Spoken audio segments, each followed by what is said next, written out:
Welcome to the Mavs Fans for Life podcast. I am Landon Thomas, joined by my co-host Shahnavaz Makhani. Shahnavaz, we have a full episode here, a lot to take in, a lot to talk about. Luka's return in the Snow Bowl of Dallas, ice, sleet, snow. A lot of people still went to the game to see Luka return for a second time back in Dallas as a Laker. We'll talk about Max, Christie, and Naji Marshall's emergence as pretty much the big three that's led this team the last handful of games, with in addition to Cooper Flag.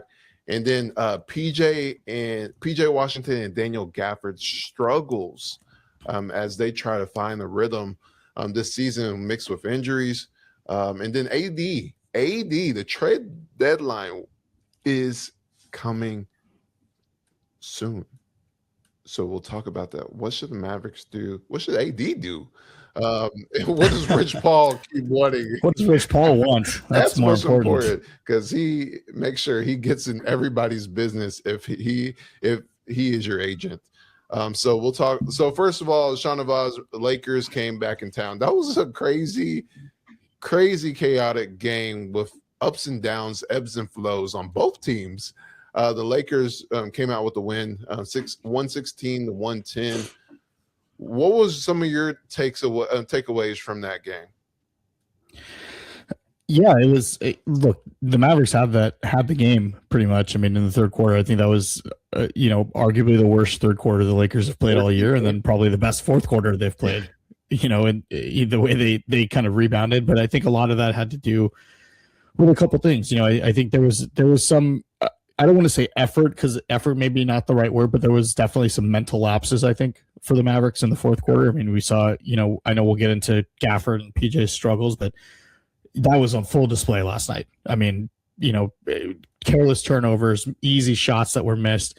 The Mavericks' inability to hit threes again, came back to bite them. And I think the untimely turnovers, I think that's the name of the game when we talk about a team that's played in 30 clutch games now, which leads the league.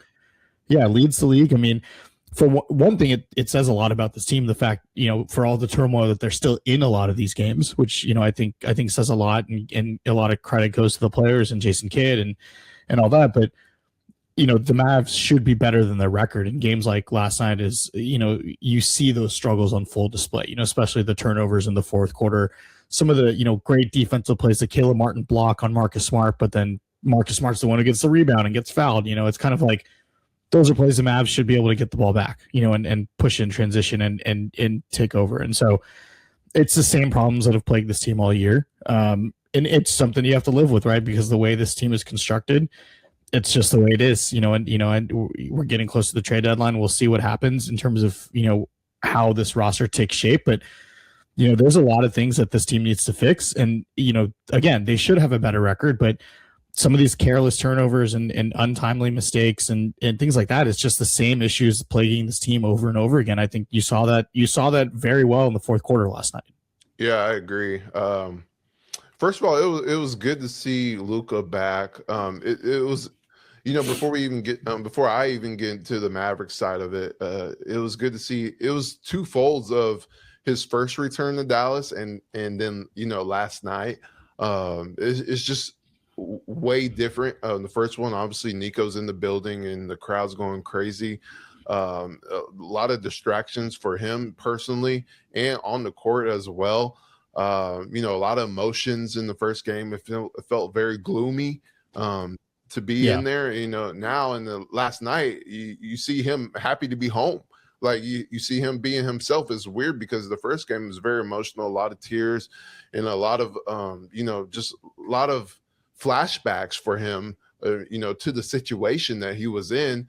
And then you see him last night. He felt you saw Luka be Luka again. You saw him have that childlike happiness and joy of being home. He said home like a few times, because Dallas is his home away from home. And it was good to see him have a different sort of joy being back in Dallas. And you see all the signs. Instead of fire Nico, you see the signs of saying, come home. And I think that's just different. It gave him a sense of pride being back in Dallas. he almost walked into the locker room too at the end of the first half. And speaking of flashbacks, that exactly going back into the Mavs locker room, but then he does that turnaround like, oops, Like, oh, forgot about that. It does give you 2028. Got 2 years. We're close. Let's think about that. Nah, but that's quite a while away, but it does give you some sense of curiosity on how things will play out, especially if the Lakers keep, going through their ups and downs as well with the roster construction. Everyone was, holding Pelinka as amazing GM, like he had emergence in his career, but you obviously seen he's still very horribly flawed as a GM. So got bailed out with the Luka trade. And it's weird how tables turn because Nico ended his career with the Luka trade, and Pelinka saved his career with the Luka trade. And now you're just seeing you can see a little bit of the vision from Nico here and there, and then you see like, dang, they really need Luka. But then on the other side, you're like, yeah, Luka's great. Sometimes he shoots too much, but it's like he's great at what he does, but there's no role players here that can really perform and shoot the ball. Like Rui, he'll have a few games of just lights out shooting, but like this roster construction is horrible if you know what you need around Luka, especially lengthy defenders, a big man that is a lob threat. And Ayton is not that smart. He has some good games, but he's not a lengthy defender. He's not what he was. And I just feel like that's being blinded by Pelinka's just clueless decisions, what he does. Yeah, they've been hamstrung by the LeBron, saga, I think, as well. Right? Like, and this whole story comes out about Jeannie Buss and the whole squabble with LeBron and Rich Paul, and chances are he's not going to be back in a Lakers uniform next year. So they're going into the summer assuming there's a clean cap sheet, but the NBA has changed. You don't see the same free agency spending or kind of the whole rigmarole of everyone getting to free agency and teams out trying to outbid each other. And, I want to play in LA versus, Sacramento, players re-up with their teams now. The salary cap, makes it more beneficial for players to do that. And then you get traded. These apron rules are really put in place to make things, a little bit more, better for us fans, and keep the parity within the NBA. So, those days are gone where you're the Lakers and you're trying to court everyone to come to LA, that we're talking 8, 9, 10 years ago. Now it's about drafting, developing, re-upping with your team and making shrewd trades and putting pieces around, your superstars, like what Oklahoma City did, what Boston did. I mean, that's kind of the blueprint. And the Lakers are in a bad spot. If you really look at it, going into this offseason, even this trade deadline, I mean, it's, you and I were talking before the pod, you've got Luka and Austin Reeves, but you kind of have the same player, right? Like neither's great on defense. You've got to have the right supporting cast around them. DeAndre Ayton's been a mess. I mean, the best thing that could happen for Mavs fans and for Luka is the Lakers extending DeAndre Ayton, because Luka will get out of there as quickly as possible. Like you can put it in stone. He's coming back in 2028 if they re-sign DeAndre Ayton, but it's just Pelinka, obviously he got praised in the offseason for some of these moves, but it's been, you're seeing the struggles. Like that's a team that should on paper be top 4 in the West, and they're sitting around 6th, 7th potential play-in status. And so that's going to be an interesting situation to see as this season progresses and kind of seeing what they do with the trade deadline and going into the offseason. I mean, you talk about players around, I mean, them having like a Daniel Gafford would make a world of difference, right? If they had an Anthony Davis, it would make a world of difference. So, I think it's a very interesting situation on both sides because, yes, Luka is a top 3, top 2 player in the NBA, whatever you want to put him, but without the right supporting cast around him, I mean, you really start to see, a lot of those flaws are exposed, unfortunately. Yeah, you can thank CJ McCollum for that. I mean, but Yeah. I see the vision of it, bringing parity to the league, but it also hurts teams as well. Like, because when you have great players for your team, that you hurting them as well. Like, drafting well will hurt you because when it's time to pay them, Yeah. you can't. And that's what sucks. Like OKC, like they better get as much as they can in this little window, because any role player that stands out outside those big three, you can't pay them. And that's going to hurt the team when they scouted well, they traded well, they got all this capital.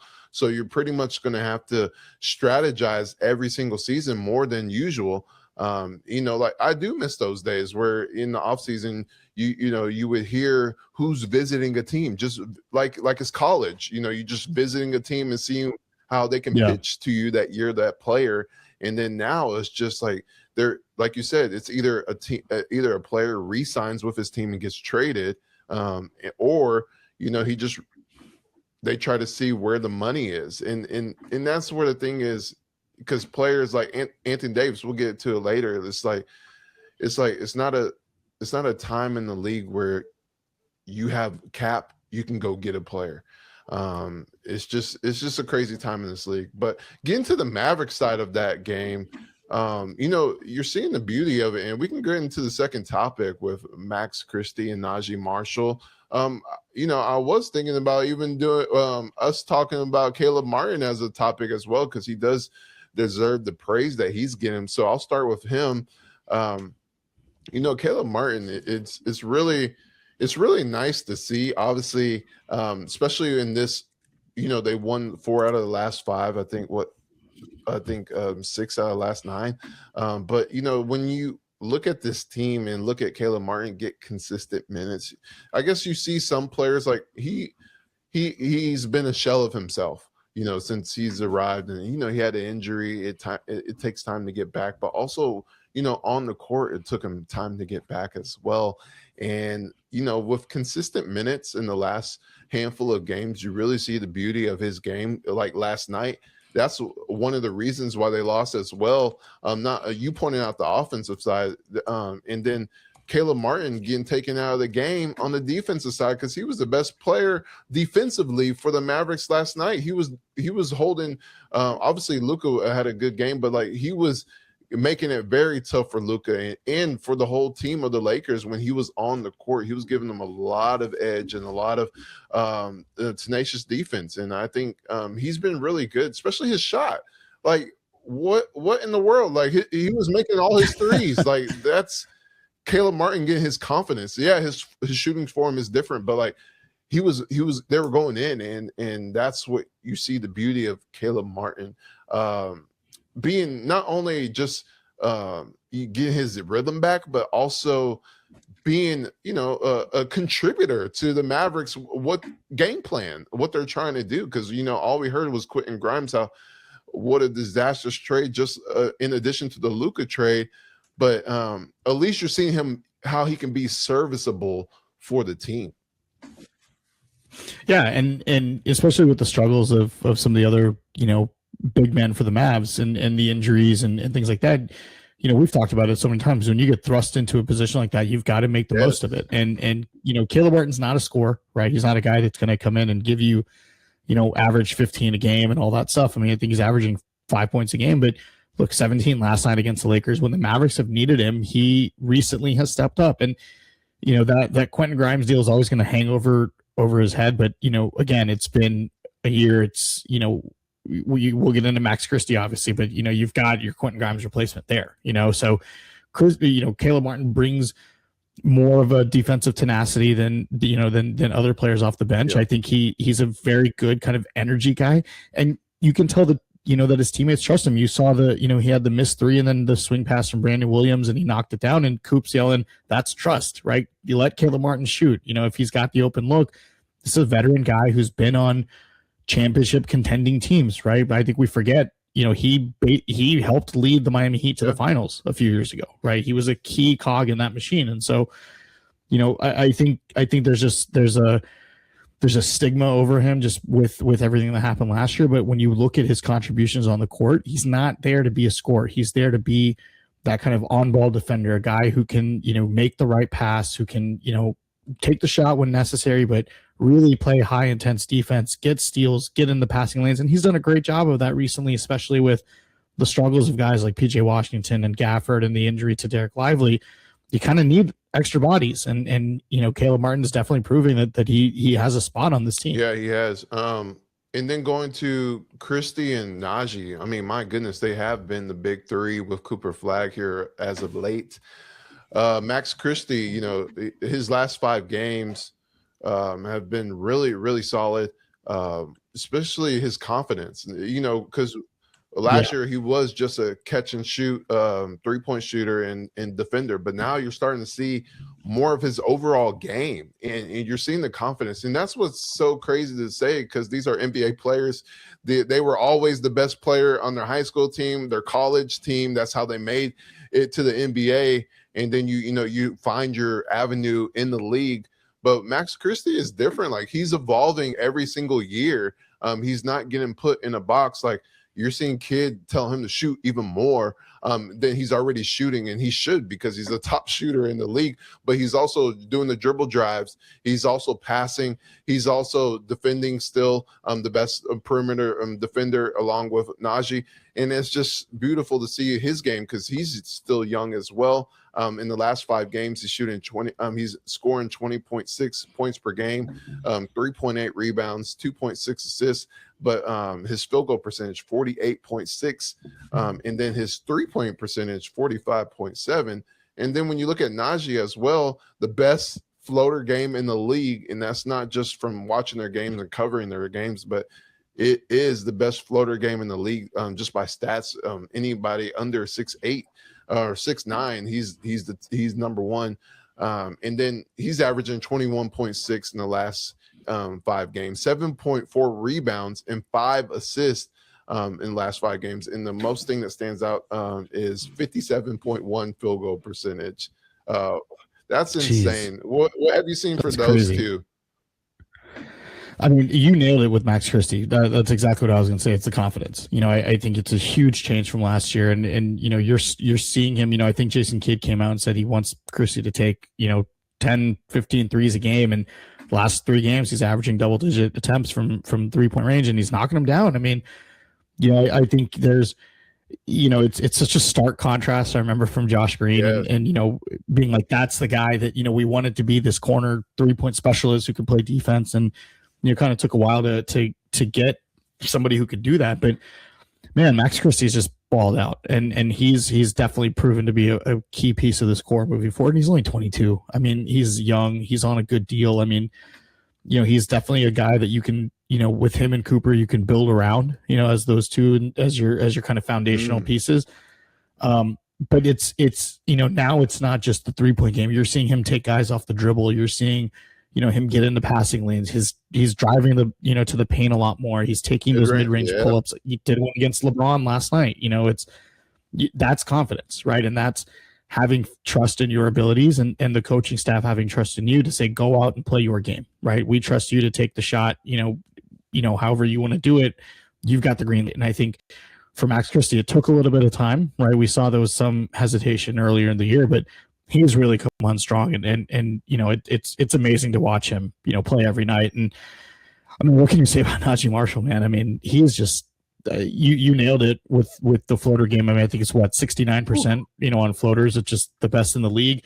We talked about PJ Washington's floater game a couple of years ago, how great that was. And I don't, for a guy that's quote unquote as small as Naji, being 6'8", 6'9" and under, you said. It's the floater game. It's the energy he brings. It's, he's the guy, he's kind of the hype guy, right? He's the guy that bands everyone together. And I think the biggest stat for Naji is the 5 assists, because you don't really have a true starting point guard on this team, right? And so you've got to have a guy that can distribute the ball. And, we saw the Cooper Flag experiment with that, but Naji, I think with that veteran experience and just his vision and he's kind of able to kind of dictate where people are, and he knows where people are going to be. And, you've seen him make the smart passes, and his ability to cut in the lane, especially when people are shooting, to get offensive rebounds, or at least to be to be there in the paint. We know somebody can bounce pass it to him, and they know that he can hit that floater, over anybody. I think it adds such an element to the team, and that's why the Mavericks have played so many close games. You've seen Naji and Max really have some of their best games. Sure, the Mavericks record doesn't show it, but when you're in 30 clutch games in the season, I mean, that means you're at least competitive, right? You're at least competitive with everybody you're playing. And so, Naji and Max have a lot to do with that. Those are kind of your, Naji is really your glue guy, right? What did he say when he signed here? He's the dog, right? He's the knife. He's the guy that does everything, doesn't do anything, at a superstar level, but does everything exceptionally well. And I think every team needs kind of that jack of all trades to be successful. Yeah, and I like how you said, just going back. Well, first going back to your Christie comments, I like how you said foundational piece, because I feel like a lot of people are just, just in just human nature, they see Cooper Flag as the guy that you have to build around, and he is, but I see it as Cooper Flag and Max Christie, and that's why I like that you said that, because a lot of people don't say, hey, the Mavs future is Cooper Flag and Max Christie. And, it's, you have something special when Lakers fans get Luka Doncic and they still miss Max Christie. Like, you still see so many tweets on, oh my gosh, I wish we did Dalton Connect instead of Max Christie. They watch every game and they're like, dang, I miss Max Christie because he's evolving every season. And that's what you like. You're seeing the beauty of his game. Yes, being the top shooter in the NBA, or being top 5 shooter in the NBA right now. It really helped his game as well, because he was a great shooter, but now he's the top, elite shooter. And I think the confidence also helped him, because he talked about it earlier in the season, the confidence and just being in this position, getting this opportunity with the Mavericks has been beneficial for his career moving forward, because he is not just a 3-and-D guy. Like, he is a guy that does not need to come out of the starting lineup ever again. With Cooper Flag, those two, like you said, are the foundational piece for this team moving forward in the present and the future. And I'm just excited to see both of their games growing. The only thing I would like to see Max do, because he's done a lot of things in the offseason really well, is just get a little more muscle on him. So when he gets in the paint, like, even I've seen him dunk on people a couple times this season. Like, he's getting there, but like, if he adds like 5 pounds of more muscle to his body, like, the sky's the limit for him too, not just Cooper Flag. Yeah. Can we start the Max Christie in the 3-point contest campaign? Can you imagine him and Khan just going back and forth with that would be a classic, awesome. Bringing energy back to the contest. And then Naji is, and I see a lot of people like I'm not trading him unless it's a first round pick. Go trade him now. Build around Cooper. He just turned 28 yesterday, and I'm more of the guy that's like, you don't need to have a team full of 19-year-olds. Like, you got to have veterans. You still have. When you look at teams across the league, successful teams, they have veterans. Like, look at the Thunder. They weren't there until they got Hartenstein and Caruso. Look at the Spurs. A lot of people think the Spurs are young. They have a lot of guys that are over 25, 26.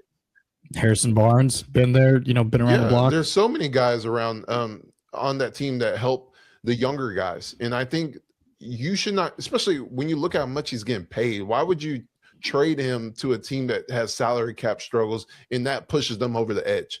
It's like, why would you trade a guy who's talented and you just want to trade him just to match Cooper's timeline?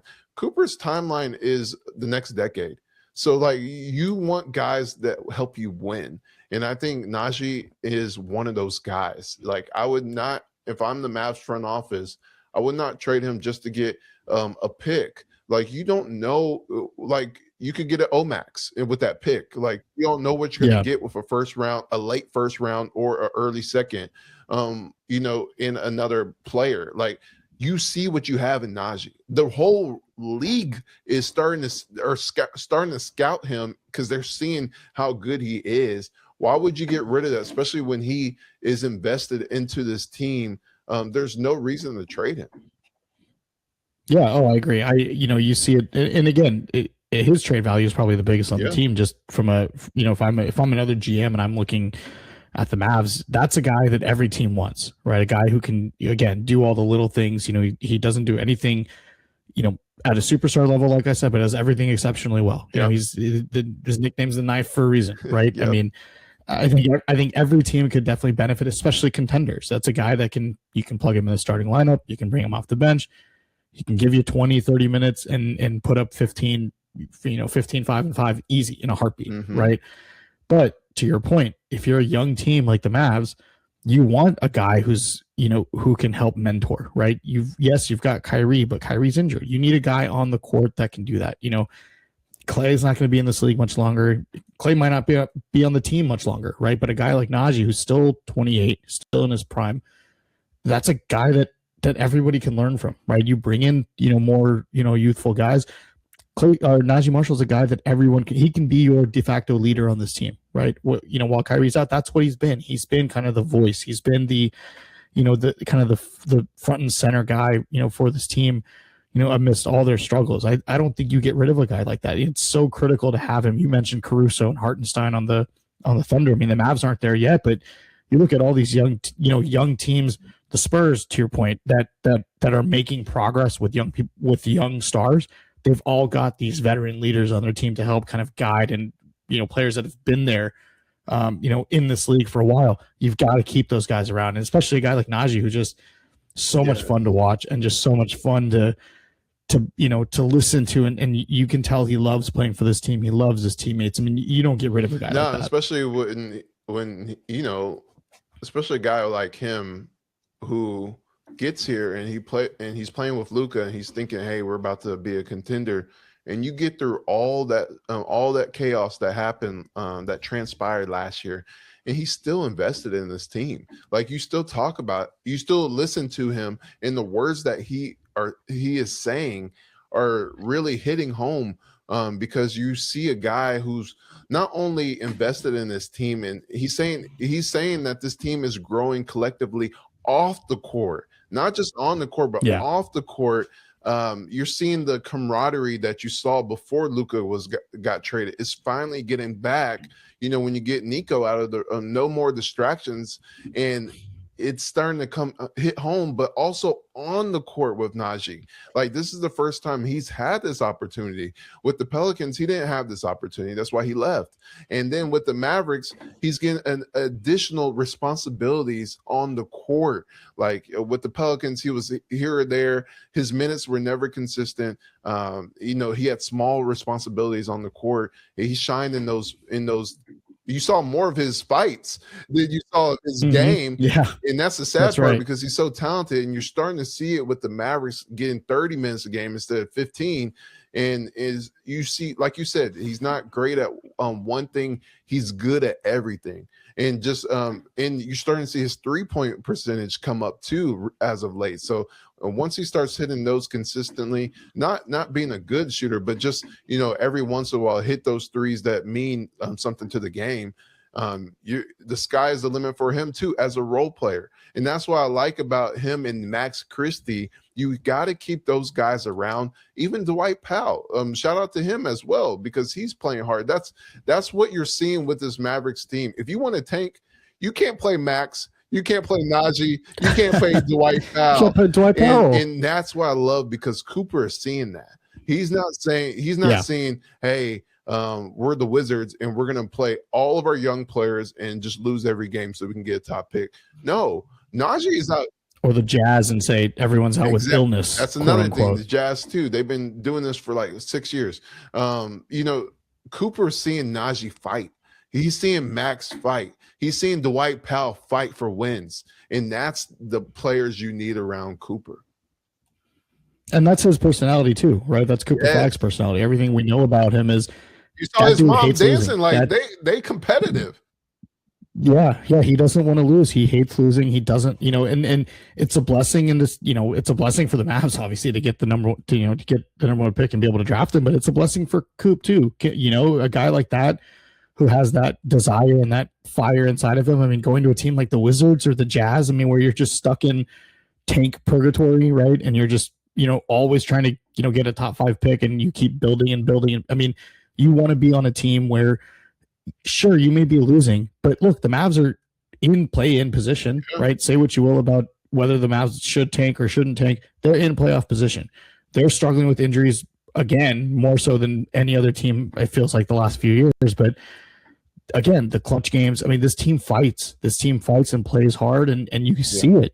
There's very few blowout losses for this team. And I think having guys like Naji and to your point, Dwight Powell and Max, that's great for Cooper Flag, because he sees, like, I'm not coming in here just to tank the first few years of my career. I'm going to come in and I want to do what it takes to win. I want to be around people who want to win. And that's the thing that, with Cooper is you're reaching a point, and we can get into PJ and Gafford here, but you're reaching a point where, I do see fans talking about, you don't want a Luka situation, where you have a generational player come in as a rookie, and where now the expectation is you got to win with this type of player. You can't tank with a generational type player, because when you tank, you're trying to get a chance at a generational type player. Exactly. So that's the problem is, will they have the chance to be a Thunder? No, they won't, because with a guy like Cooper Flag, he's not going to, like you just said, he's not going to come in there and just, all right, guys, let me get my 30 points and head to the house. No, he's trying to win. Well, in the Thunder, I mean, I think people forget, Chet, was what, the number 2 pick in the draft that year, but Jalen Williams was I think number 11, 13, something like that. Like, Jalen Williams wasn't a top 5, top 10 pick. Shea, they acquired Shea from the Clippers, but Shea was also 12th. So, a team like that, like, you don't have to be picking in the top in the top 5. Yes, once you get your generational guy, to your point, you should be set, but then you've got to make sure the rest of it counts, right? You've got to build around him. The Mavericks, even with Luka, the Mavericks could have picked in the top 8, I think was that draft, where they could have had a top 8 pick, but they chose to go after Kristaps Porzingis, which on paper was a phenomenal fit. It's just Kristaps couldn't stay healthy, and obviously the situation with him and Rick Carlisle didn't work out, but on paper that was what you wanted to do. That was a perfect fit for what the Mavs did. Maybe they rushed it too fast, right? We talk about, okay, it didn't really give time, for that whole team to marinate, and you kind of went after, you chasing success too fast. You have an opportunity now where the Mavericks, sure, even if you don't make the playoffs, you're going to have a top 12 pick. You've got to make that count. You don't have to be picking in the top 5 every single year, right? Like that's not what you want to do. You don't want to be the Jazz or the Wizards or the, some of these other teams, the Hornets, they're always, how successful is that, right? If you've got 3 number 5 or top 5 picks on your team, but how long has it been since those teams have been competitive or made the playoffs? It doesn't guarantee success, right? Once you've got your generational guy, now you have to do whatever it takes, slowly keep building, slowly keep winning, put the pieces around him, but don't just, there's no need to just sit and organically tank and say, okay, well, we've got to get another top 5 pick to put around him when you've already got the superstar. Yeah, and another thing is, when you saw Luka's rise as a rookie and the players around him, they didn't have anybody like that. The Mavericks do. Yeah, Jalen Brunson, but he was a rookie and he wasn't what he was until 2 years later. Like, it's different with this style of team. That's why it was such a great fit, because look at the talent around him now. And they're all there's a lot of players injured, but it does creep into your mind, like, what if they do get healthy? And we could talk about the AD situation later, but like, it's just like, what if this team is healthy next season and they come in with a full healthy roster? So that's my thing, is not to, my number one thing is not to tank. My number one thing is not to go all in either. My number one thing is to get the best training staff. That's my number one thing. Get the best training staff, because what is going on around here? this is years of just. I mean, I don't get. I mean, ever since Casey Smith got fired, it's like every year there's Derek Lively's injured half the year. There's obviously the Luka injuries. There's Gafford, Page. I mean, it's like, can you just get a get a good doctor in the building? I mean, how hard is that? And you're the second richest owners in the league. Like, go get the best of the best. If you have Exum and you have Lively going to London to do surgeries, like, you could go hire the London doctors to be, go get that doctor ahead of your training staff. The non-FDA approved doctors, bring them home or bring them here. They'll be healthy. I don't want to know about anything behind the doors. That's all that matters. I don't care. Yeah, I don't care. Bend the rules as much. They already do, as much as you want to. Exactly. But that's my number one priority of the offseason. Get the best training staff, because if you do, whatever happens with the AD situation, good or bad, because good or bad, you're going to get something back, or you're going to get AD back. It's one of the two. But you're going to have a great roster next season in the second year of Cooper Flagg. Imagine that. The second year of Cooper Flagg. This is the first year. And he's been injured a bit too. So it's like, man, that has to be number one. Obviously to me, but to them, it's going to be a GM. It's going to be other things, AD situation, making sure Kyrie's healthy, like all those other things, the draft. But mine is number one is you can have all the best talent in the world, but if they can't stay healthy, it doesn't matter. So that's my number one thing, is evaluate who you have in the training department, because I'm sure there are some great people in there, but you got to get the best.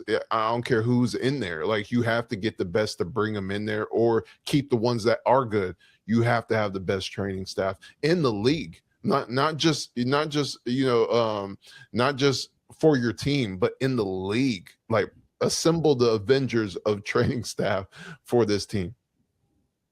Yeah, hire. I mean, you've got the money to do it. Pay whatever it takes. If you have the money to do it, why just focus on a new arena when you can make this team?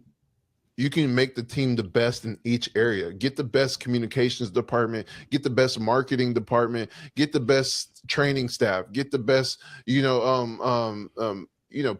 get the best, every single department. If you have that type of money, like, it's sad to say, but if you have throwaway money, with the amount of money they make, why not invest in the team and get the best of the best? And there's no cap on coaches and staff and all that stuff. So you can spend whatever it takes. All right. So Shahnavaz, PJ and Daniel Gafford. Man, so PJ started the season very well, but injuries have really set him back, specifically this last one, and before the injury. He's averaged in the last 5 games he played 7 points, 4.2 rebounds, and 1.4 steals. And then Daniel Gafford, he's been bothered all season, and hasn't been himself either in the last 5 games he's played. 7.8 rebounds, 4.8 points, and 0.8 blocks. And that's including last night's game where he had like 2 big blocks. So Shahnavaz, obviously these 2 guys got paid and they deserved it.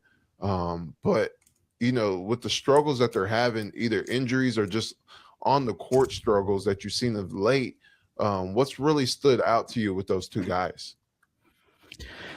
Yeah, the injuries play a part, because it's hard, especially when you come into the season, to get kind of that consistency going, right? It takes a while, when you're kind of in and out every week. It's hard to kind of get your legs under you and get that foundation. Gafford's still on a minutes restriction, so it's really, it's kind of difficult, for him. But I mean, I'll start with Gafford. I think you're seeing, when you talk about players that need other types of players around them. I mean, Gafford's a guy that needs a true point guard, right? Like, Gafford's a guy that needs somebody to, he can catch lobs from, or he can, he's down in the paint. Somebody can get him the ball against smaller defenders. He's never been a great rebounder, but really in the paint minute, what was he, second or third in the league in field goal percentage last year? So he's a guy that, can, if you get the ball to him in the paint, he should be able to, to get it in, be able to dunk it. But again, the Mavericks just don't have that guy to facilitate, right? You're kind of playing chicken with who's going to be point guard that game, right? Is it Cooper Flag? Is it Naji? Are you going to start Brandon Williams or Ryan Nembhard?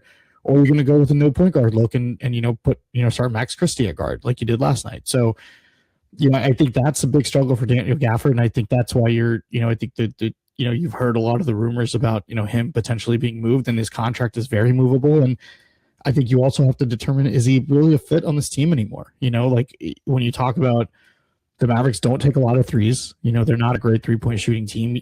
They're really a team that plays better inside the paint as opposed to inside out like they used to. And so, a guy like Daniel Gafford, does that kind of fit anymore, right? And that's something that the front office is going to have to figure out. And PJ Washington, I think for him, it's just it's got to be something mental going on, because you can see, I think, and I don't want to say again effort, but I think you're seeing a lot of mental lapses from PJ that you didn't used to, right? And I think he used to be the guy. We all remember the Thunder series. He's the guy that kind of would prop the team up on his shoulders. He was the vocal one, the outspoken one, the guy who was, really, the chest pounding guy, on your team, the one who brought the energy, that, that role that Naji's kind of taken over now.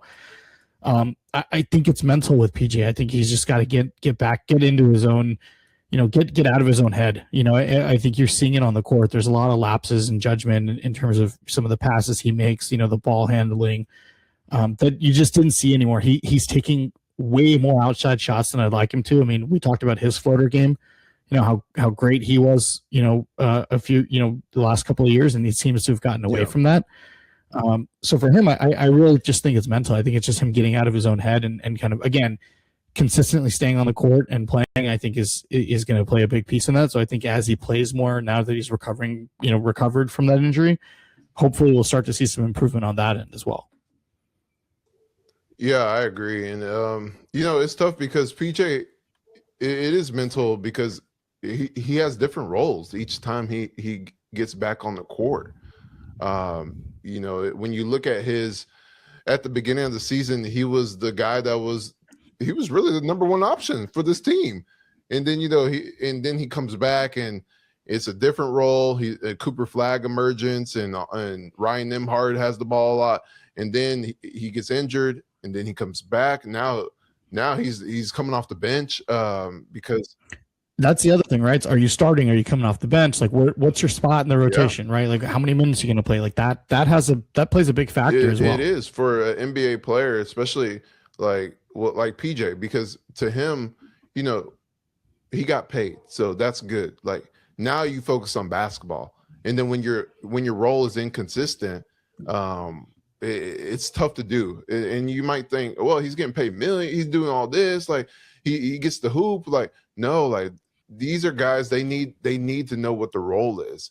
And I'm not making excuses, because when he gets on the court, he hasn't shown the effort, especially the last few games. He hasn't shown the effort that we're accustomed to. He is the energy guy for the Mavericks. But it's different now. Each time he comes back, he's in a different role. So it's a little bit of the role, it's a little bit of him as well, because when you're not getting your shots, you still got to make an impact. And I think at the beginning of the game, he was making a very big impact. And I think that's a testament of him getting shots too. Yeah. And that's, the role has a big part to play in it, right? We've talked about it a lot over the years of, NBA players like to know what their role is. They want to know, am I starting? Am I not starting? Am I supposed to be the guy off the bench that, can I just come in and shoot? Coach, what do you need me to do? I mean, it's like you go into your job, right? You want to know what your responsibilities are, not just showing up every day and things are changing. And it's like, well, now what am I supposed to do? Right. I think, that part of it has a lot to do with, I think, the mental aspect of the struggles. And again, this is a team that's kind of, I don't want to say in flux, but they're still trying to figure themselves out, right? Like, what's the best path forward? And when you've got now a guy like Cooper Flag, where you've got a plethora of forwards that kind of all do the same thing and all play the same position, it's kind of hard to figure out, okay, well, Cooper's going to start. do you play Naji at guard? Is he going to take that other forward spot? If he plays at guard, okay, then PJ can start at forward. But if you need a guy like Max and Clay in the lineup and Naji's going to be your other forward, well, then PJ's got to come up. It's all dependent. And I think it kind of messes with, with their mental psyche. And so that's definitely a big piece of it. And I don't think that's going to change anytime soon with the Mavs still trying to figure out, what the best path forward is with Cooper Flag. Yeah, and that's what's tough in all this is we talked about it the last month or two, but when you don't have a true face of the front office, it's hard to really understand how the team is moving forward.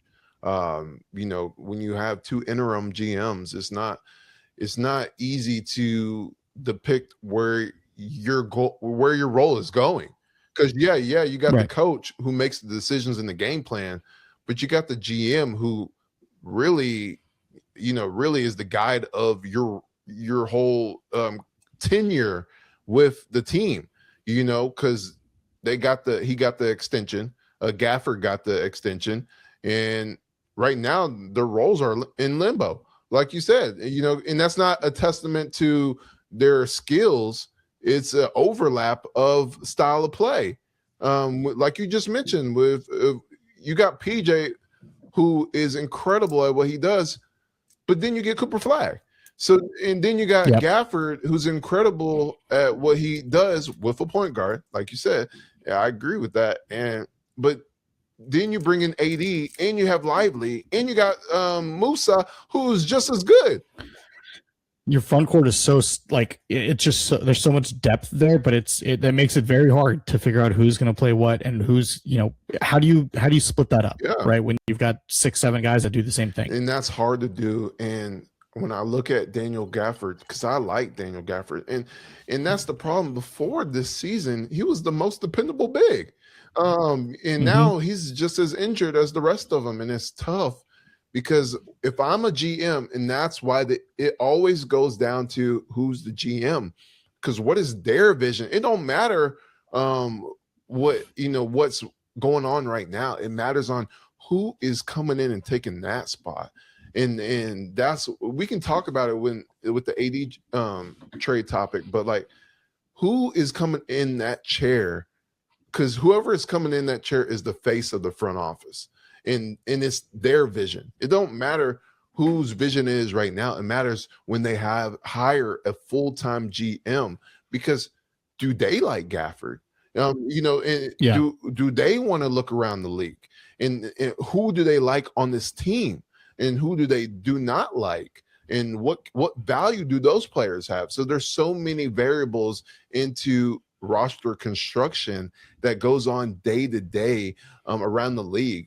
Well, and I think the biggest thing coming in, if you're a GM, is how do I put the best team around Cooper Flag? What works with Cooper Flag's game? That's the only question you have to answer, right? And if the answer is Daniel Gafford, in my as GM, in my mind, if Daniel Gafford doesn't fit, then he doesn't fit, and you move on, right? I think there's only so much experimenting you can do, but when you've got again a generational talent like that, you've got to do everything you can to start building around him properly and getting the value for players that you have on your team that may have value around the league. Yeah. And, when you sit and think about the direction, because it could go multiple ways. But I'm sitting here thinking about Gafford specifically and PJ specifically, now that they're getting over 20 mil a year, and they deserve that because they are 100%. They are great players. But and it's sad to say because they came here together. And now you're having this conversation of them together.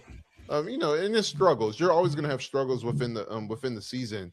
Because next week or a couple of weeks we could talk about how great they're doing.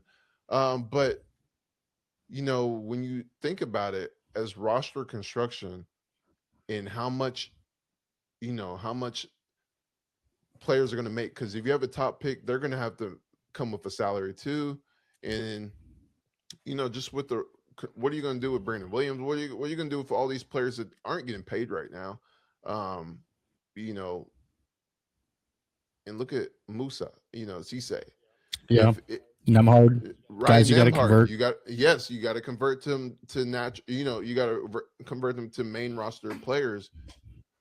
If you're the GM coming in and you saw what Cisse has done in his minutes, and you saw Gafford in his minutes, Gafford's better, but Cisse is giving you, what, 70% of a healthy Gafford, and he's For cheap. he's young, he's cheap. You can get him very cheap and do the same thing in those minutes. What do you do? That's the question, right? If you've got a guy that right now, yes, is, let's say he's 50-60% of what Daniel Gafford is. I mean, by the time he grows with more playing time, who's to say he won't be better, right? Or he can do the same things Daniel Gafford does, right? But if you're going to get him for $18 million less, and you can get assets for Daniel Gafford, that's a question you've got to ask yourself, right? If you've got the same, roughly the same player in the building, two guys that do the same thing, how prudent is it to, is it worth keeping a guy like Daniel Gafford then, right? Is it worth keeping a guy like that when there is potential interest in him from other teams around the league? Yeah. I think, again, it's all about what you can get. You're not going to trade him just to trade him, right? You're not going to trade him just to say, well, we've got to get, Musa Cisse some more minutes. You can do that anyway, right? You're not going to trade him just to get rid of him, but you've really got to assess what that landscape looks like, because if you do have a guy in the building that you want to convert from a two-way deal to a standard NBA deal, the Mavs have to make some moves. They've got their rosters full, so they've got to get 2 open spots. So that's going to be a big question here in the next week and a half as we get to the trade deadline of what do the Mavs do in an effort to keep Musa Cisse and Ryan Nemhard, as standard contracts, because both of those guys will get contracts from other NBA teams. What they've shown this season. So Dallas has to do whatever they can and whatever they need to do to make sure that they convert both those guys and get them on long-term deals. And why do you think D'Lo hasn't played? And why do you think Jaden Hardy hasn't played? Like those type of discussions are tied to that, because there's a reason why those two players haven't played as of late. And you have the deadline coming up. You're gonna have to attach those salaries to something. You have to, and because like you said, you have talent who are on two ways that play in these games, so you have to get them on the main roster, unless you want to wait till the offseason. But it's better to do it now, before don't risk that. Exactly. Don't risk that. So many things happen in this league, but yeah, it's something. I don't think I'm there yet with PJ, and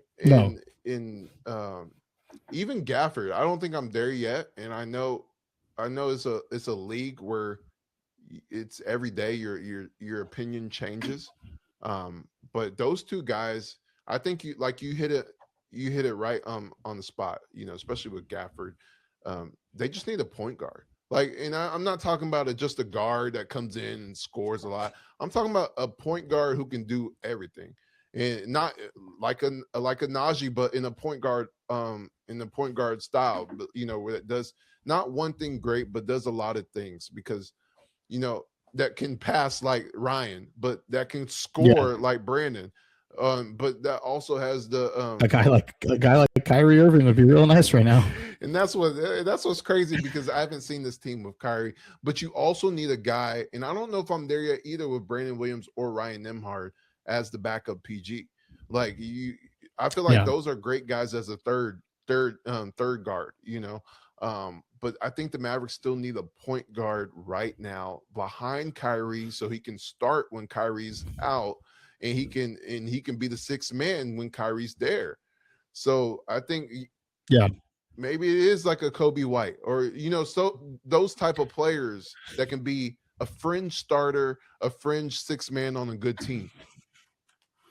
Yeah, and that's I think that begs the question as well, is what is this team? What does the future of the team look like with Kyrie Irving? Yes. Right? Is Kyrie a part of the future? Is he not? Is he going to play this season? Is he not? I mean, there's still a cloud hanging over his injury status, and we don't really know. I would have thought he'd be back by now, but maybe it's after the All-Star break, maybe it's not the season.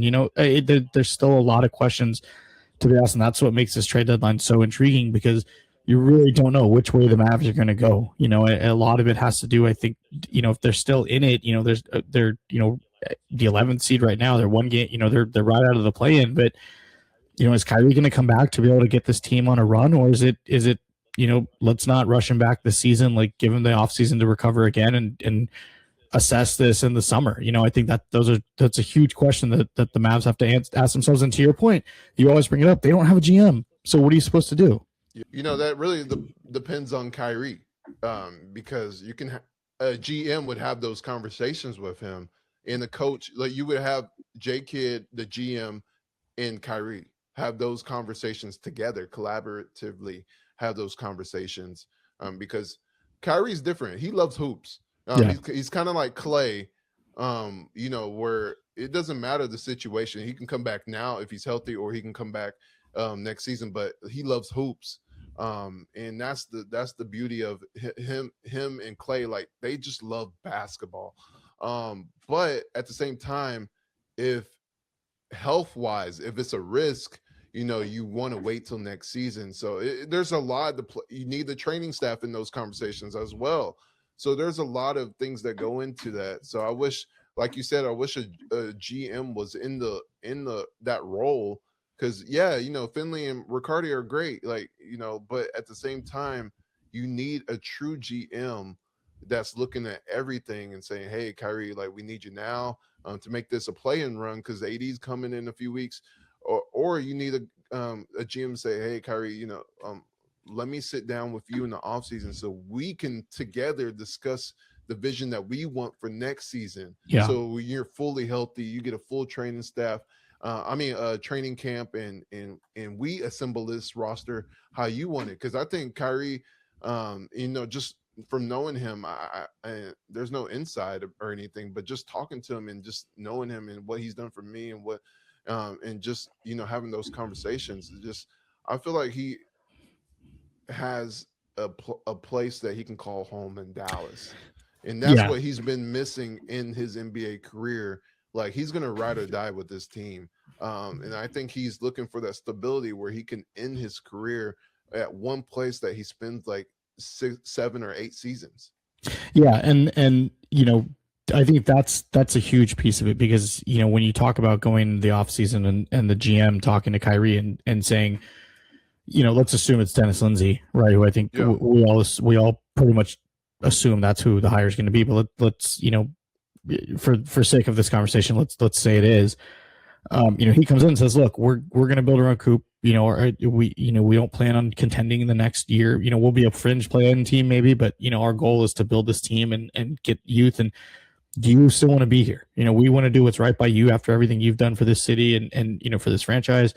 Your call. He idolizes Jason Kidd. I think Jason Kidd's going to have that conversation with him too.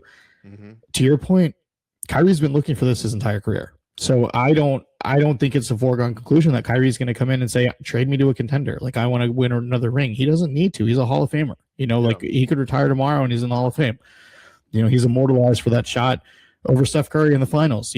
There's nothing Kyrie Irving has to do the rest of his career. To your point, if he just wants to hoop and this is home for him, it would not shock me if Kyrie says, I'm just going to roll with it. I love playing with Coop. I love playing with D-Live. I love Jason Kidd.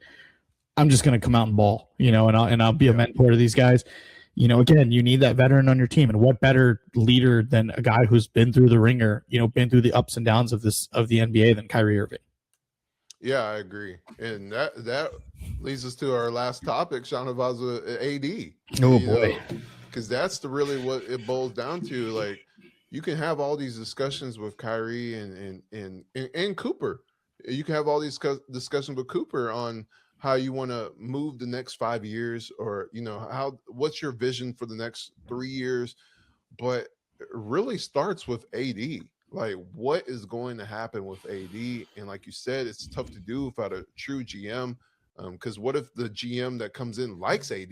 It's tough to make a decision before getting a GM, because you're saying you're bringing a GM after the fact, where he could have found the best. He might have better connections around the league.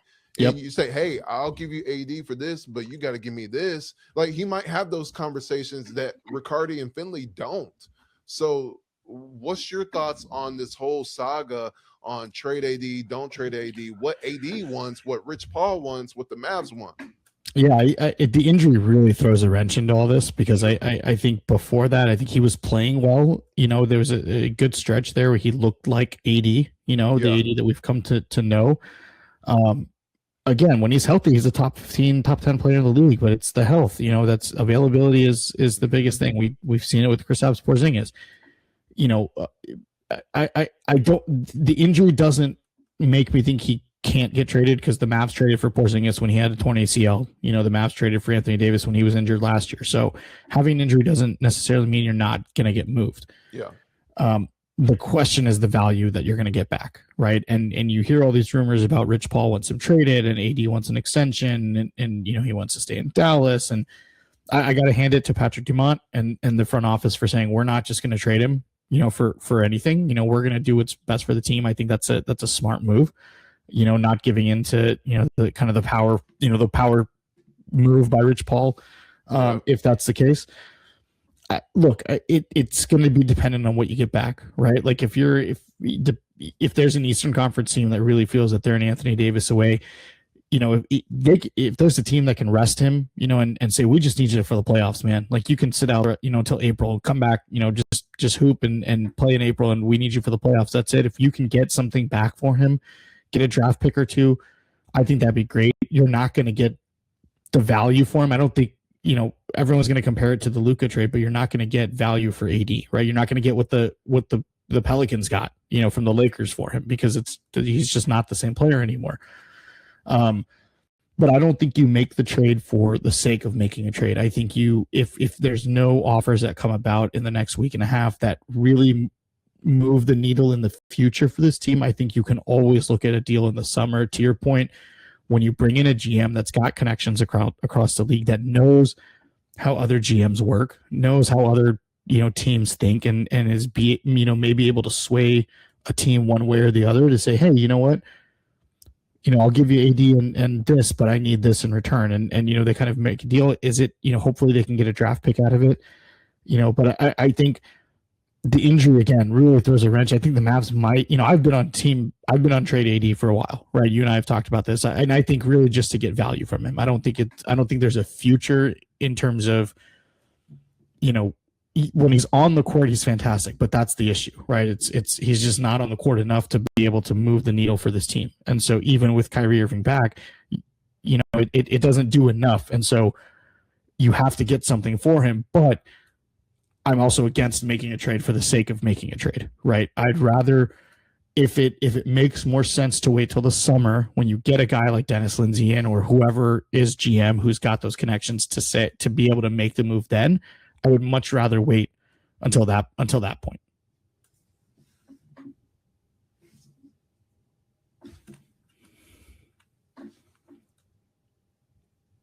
yeah, I agree. Because after Nico Harrison, the Mavericks are not going to experiment with a GM again. They're going to bring in someone who's top notch and knows what they're doing, that has experience in the front office. There's a reason they didn't get someone off the street to come in here that's been a former GM or a former assistant GM. They, like you said, Dennis Lindsey or someone else, they have pinpointed who they want. And here's the salary that you're going to get, because I know your current team can't match that. Yeah. Because after the debacle last season, there's no choice. Like, you have to get a top-notch guy or someone that has connections around the league, not someone who's experienced in the league, not a shoe salesman who's got good relationships. Exactly, and that's why I think you have to wait. And I know you trade AD, but I'm also I'm a mixed bag here, because I think, like I've always been, get a GM first. Like because I feel like there's different conversations that come in play with a GM. And I know, hey, you got Ricardo, you got Finley, they can make a move for him now. Go get somebody. It's tough to do. Like you just said, it's tough to do with, let's just say Ricardo and Finley are talking around the league. It's different when you have Dennis Lindsey talking around the league. So that's why you're getting offers that you don't want. They're trying to rob you. Trying to get fleeced by the Raptors and Danny Ainge and Masai Ujiri. Everyone's trying to take advantage of you. Like, who would want just two salary cap players that you're not even going to have for the future or the present, and then get a late first round that's like 29, 28, or early second round. Like, you want at least a lottery pick and then just a salary cap, or you want a good player and a good pick later. Like, there's some things that good GMs do. Like, GMs, and there's also the other side. When you have that GM, you want to sit down and talk to AD. Like, I don't want to talk to Rich Paul right now, which you kind of have to, but I want to sit and have a one-on-one with AD before I even get to Rich Paul. Because I want to say, what's been transpiring of your time in Dallas? What's your thoughts about this team? And what's your thoughts about your career? And where do you want to play? Because what if he says, hey, I want Dallas, but I want to get paid? Like, because players do talk like that behind the closed doors. Yeah. So what if, and that's a different conversation. What if he wants to stay and get paid, but you're saying, but a good GM will say, hey, you're a talented player. Yes, you have injuries. And I would love to have you on this team. But I'm not giving you $70 million a year at 60% of what you want. And I'll give you 3 years. But with your injuries, you can't expect me to give you this price. You got to come down at this price, and we'll give you a longer term. And see, those are different types of conversations, because what if Cooper and Kyrie want AD here? Especially Cooper. Yeah.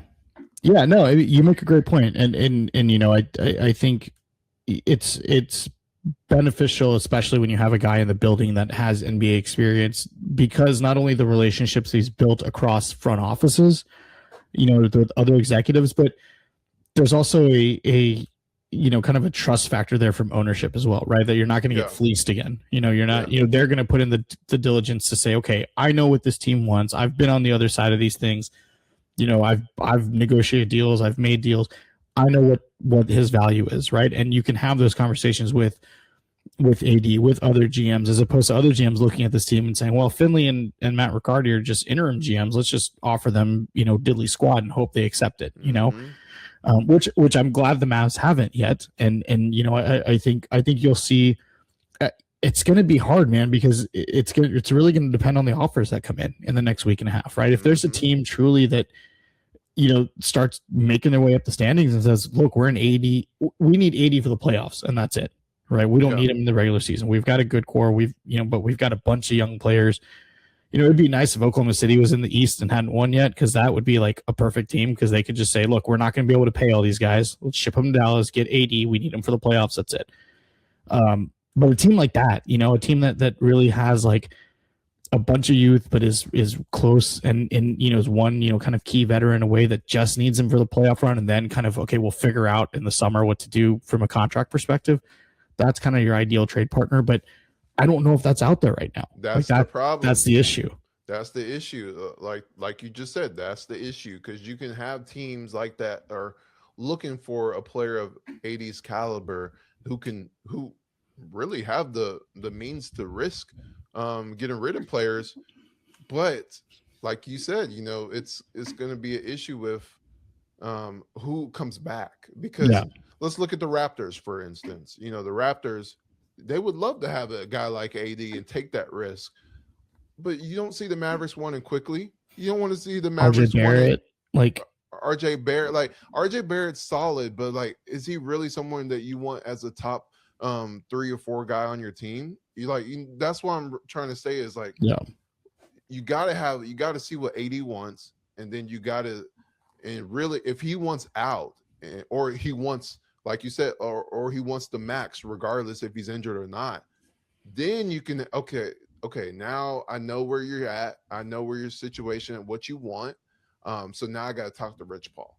So now I got to have these conversations with other teams. And that's then you can say, okay, hey, this is what AD wants. Are you guys, you want to agree to this deal? This is what they're going to have. Right? Like, that's, no, you make a good point. And I think the other, you wait till the summer. I think, you get to a point also where there's GMs that are in the hot seat that maybe feel pressure to make moves, right? Yeah. And maybe they're like, oh, you know what, we're an Anthony Davis away. Like, let's just, and Dennis Lindsey comes in and says, you know what, hey, let's make this deal. He's healthy. I've talked to Rich Paul. There's a lot that can go on behind the scenes, right? Yeah.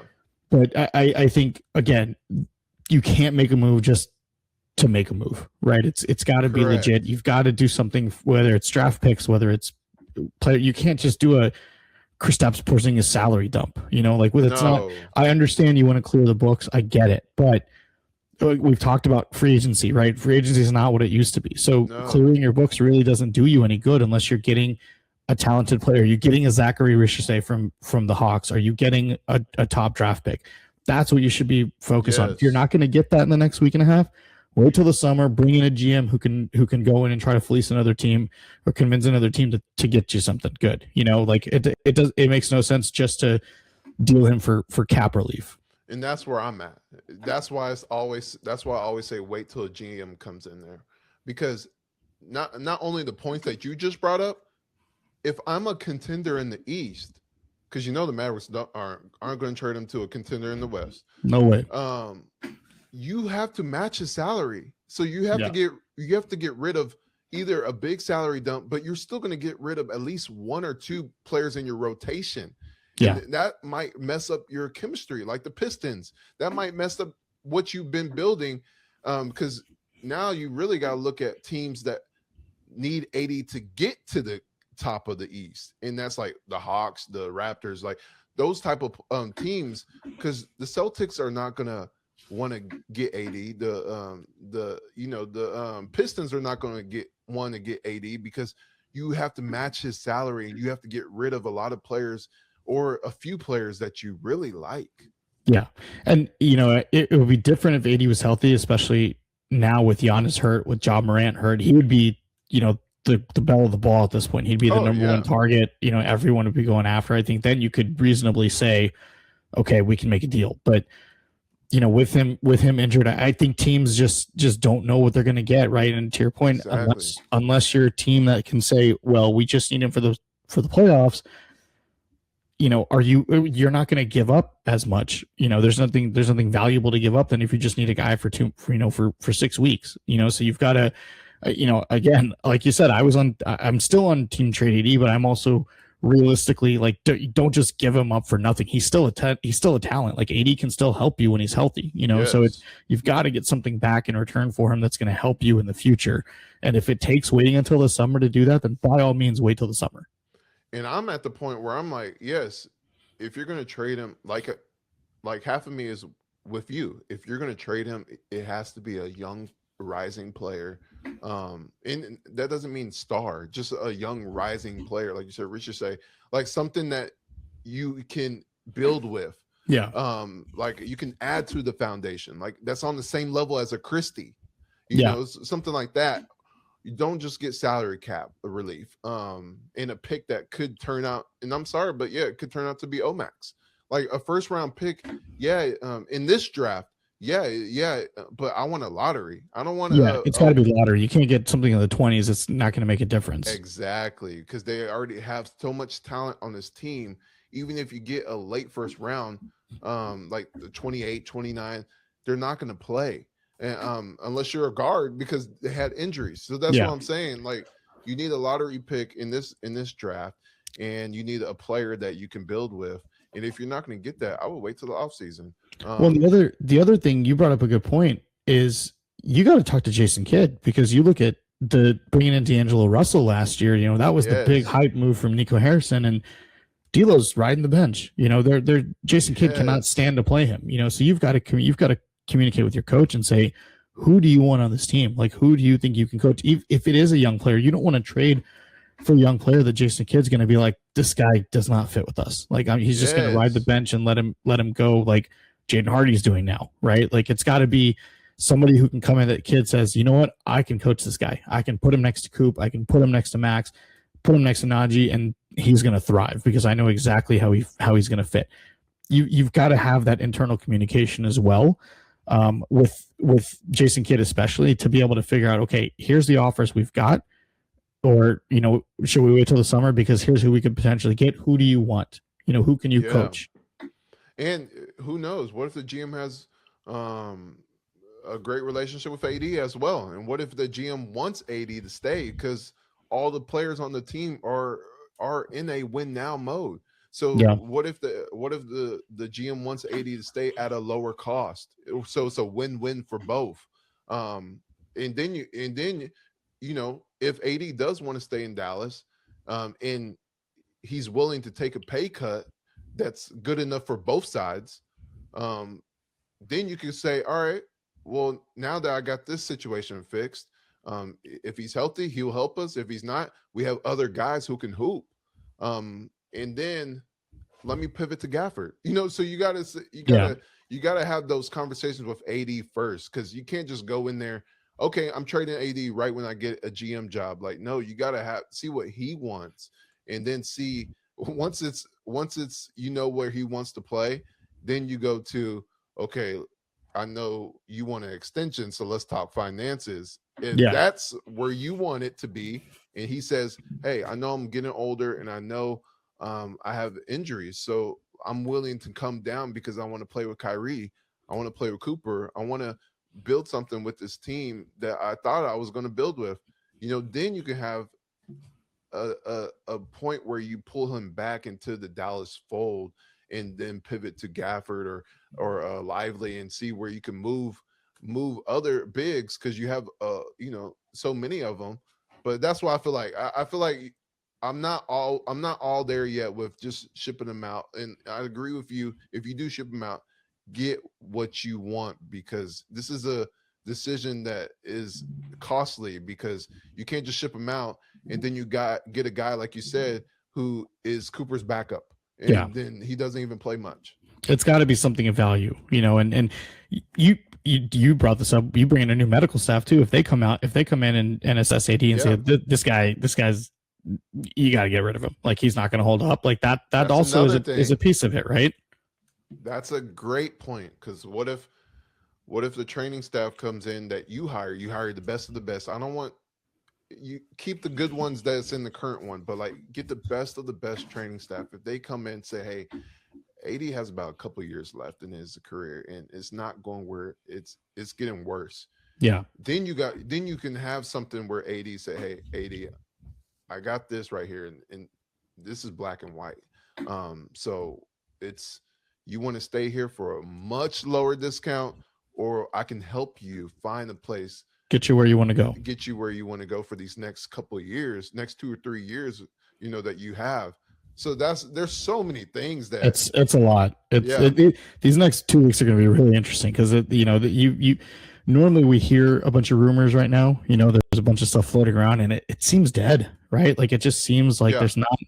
You know, the Trae Young trade kind of got swept under the rug. Really, nobody really cared about it. And it's kind of like there's not really much going on, and we're a week and a half away from the deadline. So this is going to be pretty interesting. Yeah, it's gonna be exciting, or it's gonna be a snooze fest. Yeah, who knows? Or a little bit in between. That's why it's interesting, like you said. Appreciate y'all tuning in. Hope everyone is staying safe and warm with this weather, just like Shahnavaz pointed out. So we appreciate y'all tuning in, and like you said, it's gonna be a very interesting next 2 weeks. So you know, we'll see what happens with this Mavericks team. Thanks for tuning in, everyone. Goodbye.